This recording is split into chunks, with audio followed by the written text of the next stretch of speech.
Potting off the cushion is supposed to make things harder, and that's why you play the cue ball safe against them. So if you're struggling to cue these shots straight enough, I know exactly how to help with that. But far more importantly, I'm going to show you all the secrets that allow you to play these shots just as accurately as you would with your bridge hand flat on the table.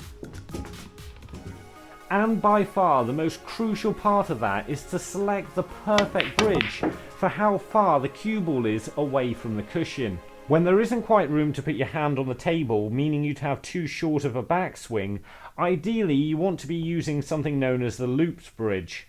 You make a loop bridge by positioning your hand on the cushion and pulling your thumb into your middle finger under your index finger. You can then run the cue along the side of your thumb, stopping it moving in that direction, and then hook your index finger over the top of it, stopping it going anywhere in the other direction, and that should keep it in a nice solid place for you to pop the ball.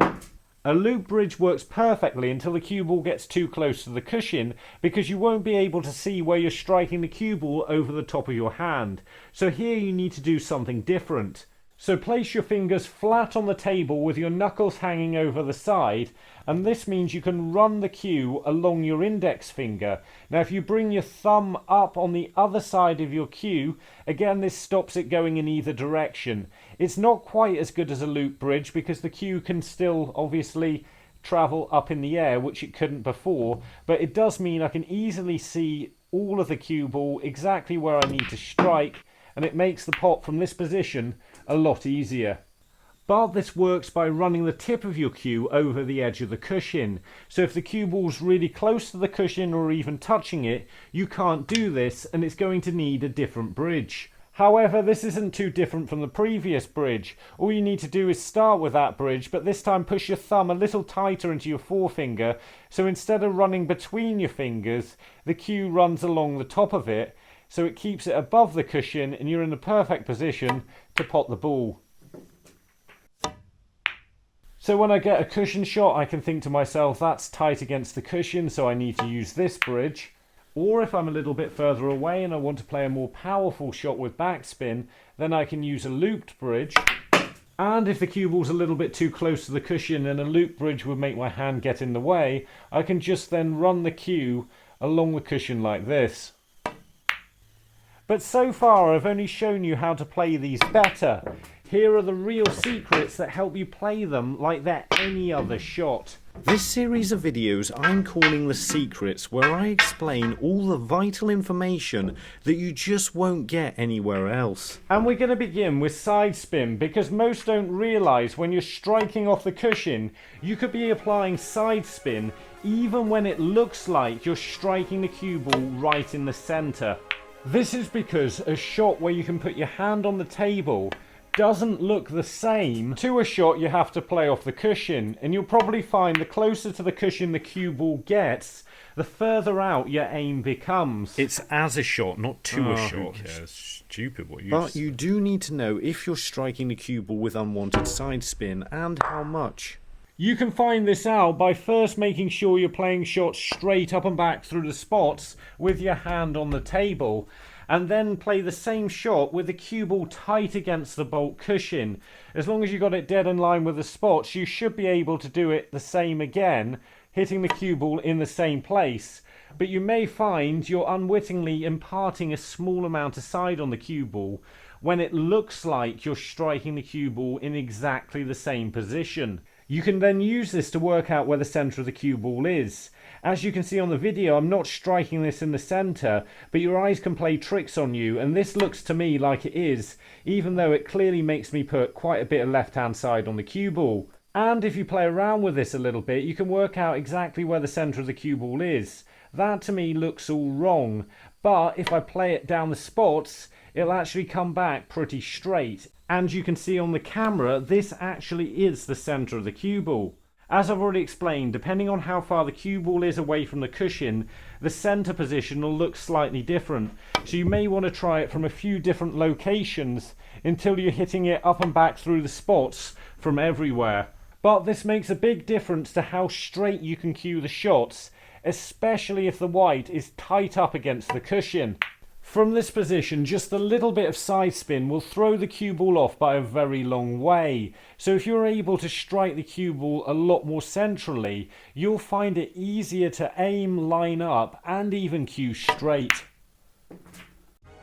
But there's another secret I can share that will help you play shots that are really close to the cushion, especially if you find you keep miscuing these shots.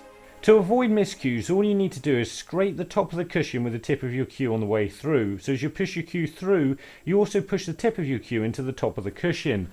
And what this means is not only you avoid miscues, but you also hit a thicker part of the ball, and that helps you pot shots more accurately. Something else you need to get right with shots that are closer to the cushion is your chalk tip combination, because if you're playing shots like I've shown you already, there should be no chance of you miscuing. So if that's a problem, then it's probably something to do with your equipment, and you just got to make sure that that's all working nicely for you, so there's no chance that you're going to get a miscue because of it. Before we do any more, let's just find Matty in Gaborone, Botswana, which is in there. And lastly, it's probably easier on these shots, especially if you're not using a loop bridge, for your cue to jump up in the air as you play the shot. So it's even more vital with these shots to make sure your chin's on the cue and you're preventing it jumping up in the air. You just need to keep your chin resting on the cue all the way through the shot, so if it does jump up in the air, your head's keeping it down in the same position. Again, not only will this help you strike the white cleaner, but it'll also help improve your accuracy, especially on the harder shots as well. And if you're looking to improve your accuracy in general, why not have a look at Ronnie O'Sullivan's coaching by going to www.snooker.online. And remember to use the promo code BREAK to get it at a discounted price. The only thing we haven't looked at is digging down to put backspin on the cue ball. And this is crucial because if you know the secrets, it's nowhere near as difficult as you might think it is. This type of shot is actually very easy to play with the loop bridge I showed you earlier. That is, until you get a little bit too close to the cushion. When it gets inside this range, it's a little bit harder, so you have to stand your fingers on the cushion and dig down at the cue ball, like you're bridging over a ball. And this can seem more difficult until you get everything balanced. The first thing you have to do when you position your fingers on the table is make sure you're actually leaning in towards the table. Now this may seem counterintuitive, but if you're not putting weight on this arm, then there's no way you're going to stay in the right place and you'll end up wobbling on the shot. The second thing you need to do is look up at the shot. This may sound obvious, but because you're aiming down so much, it's very easy to just look down at the cue ball and not actually be able to see the red. So it can be quite difficult at times, especially if you're cueing down on the ball a lot, to see the object ball. So you've got to make sure you're looking up at the right position so you know you're aiming in the right place and you've got a chance of potting it. Something else that'll help with this is your stance, because with my regular stance position here, I'm actually not high enough to bridge over the cushion, so I actually have to bring my feet a little bit closer together to get the height. Now the closer your feet get together, the more unstable you're going to be, so just try and keep them as wide as you possibly can, but just enough so you actually get the height.